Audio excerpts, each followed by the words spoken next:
não sei se é o aluno de doutorado dele, eu não sei, que fez o código pra fazer umas imagens assim. Só que o cara, tipo, ele morreu. E ninguém sabia a senha do computador. Olha que E ninguém delícia. conseguiu hackear. Puta merda. E perdeu o código. E até hoje ninguém sabe o código.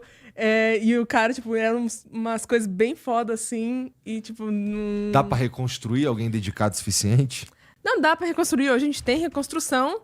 Só que, assim, é muito demorado. Tipo, tem simulação que demora 1 mês rodando em GPUs, sabe? Cluster de GPUs é muito demorado.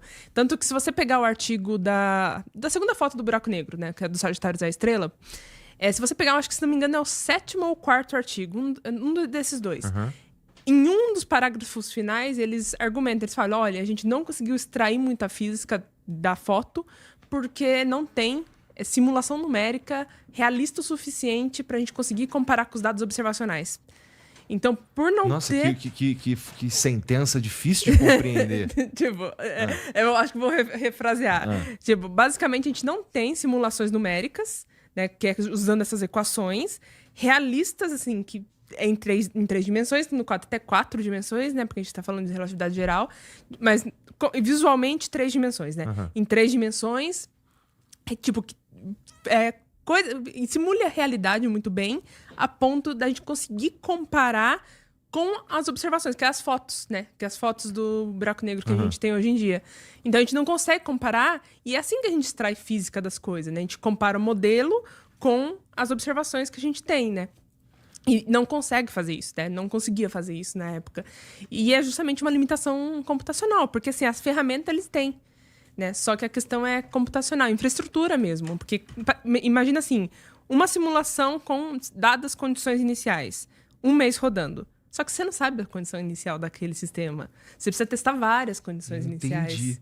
Então, assim, imagina, se você pega 12 condições iniciais, são 12 meses rodando. É 1 ano rodando só para você ter 12. 12 é muito pouco ainda assim. Então, a gente chegou num limite da simulação de buracos negros que a gente está necessitando de uma outra técnica. Aí você pensa, a inteligência artificial é a única técnica? Não. Tem grupos, né, principalmente nos Estados Unidos, que eles fazem otimização em GPU. Né? Então, eles estão trabalhando com códigos otimizados para GPU. Né? Então, eles fazem um código em CUDA. E estão tentando acelerar nesse processo. Bom, basicamente o que você está falando, deixa eu ver se eu entendi. Quando a gente, em geral, essa programação é feita para rodar em processadores de computador, talvez normal. x64. O normal. Computador ou CPU. E aí, o que eles estão fazendo é escrevendo um código que tem a mesma afinalidade, só que com a linguagem das GPUs, que é o CUDA. Que é o CUDA. Tá. Isso, porque as outras linguagens geralmente é C ou Fortran ou C++, geralmente. Tá. O CUDA, que é a linguagem da GPU. Né? Então, aí eles estão... Quer um café? Eu aceito. Tá. Obrigada. Então, eles estão otimizando. E, assim, eles estão fazendo trabalhos muito legais. Inclusive, até um amigo meu recentemente esteve lá, trabalhou com o pessoal. Ele tá trabalhando justamente com isso, com otimização em CUDA. E é bem legal o trabalho do pessoal, tá avançando bastante. Só que aí o outro lado é utilizando IA, né? Tipo, usar IA para acelerar esse processo, porque a IA, uma vez aprendeu, o processo de aprender pode ser demorado, mas aí depois que aprendeu, aí fica mais fácil, é muito mais rápido. No caso do meu trabalho, ficou 32 mil vezes mais rápido. O quê? De 3 dias rodando, basicamente foi para milésimos de segundo. Esse é o resultado, assim. Então, e é um sistema que ele nunca viu antes. Entendi. E aí, quanto tempo demorou para treinar? Esse em específico demorou cerca de 3 horas. Esse que eu... nem demora tanto, pô. Nem demorou tanto. Até se considerar o treino... muito ganha é realmente grande. Aí, mas no meu doutorado, que aí a gente estava trabalhando com sistemas um pouquinho mais complexos, né? Porque aí entrou turbulência, então os fenômenos um pouco mais complexos. Estava demorando cerca de 2, 3 dias, mas ainda assim deu cerca de 25 vezes. Então, assim, pensa que num dia, o que você demoraria 1 dia para rodar, você consegue fazer 25 simulações em 1 dia.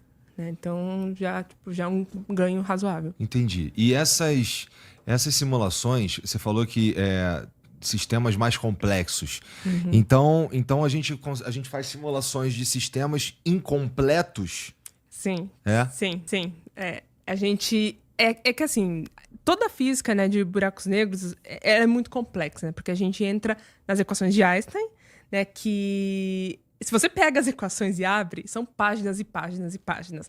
É muito complexo a ponto que, assim, pouca gente sabe, mas Einstein mesmo ele não sabia resolver as próprias equações, de tão complexas que eram.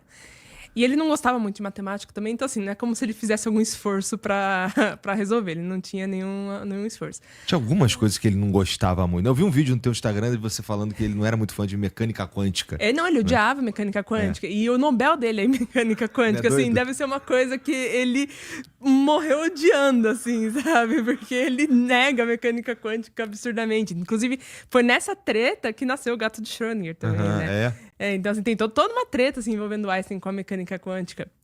Mas as equações de relatividade geral, inclusive, e foi por isso que ele não ganhou o Nobel pela relatividade geral, né? Porque era uma coisa tão complexa e tão, assim, fora do comum que os físicos na época falaram, não, isso aqui é viagem, sabe? O cara tá viajando, ele pode ser muito bom em algumas coisas, né? Porque o Einstein publicou muita coisa em várias áreas, pode ser muito bom em outras áreas, mas isso aqui que ele trouxe aqui é viagem.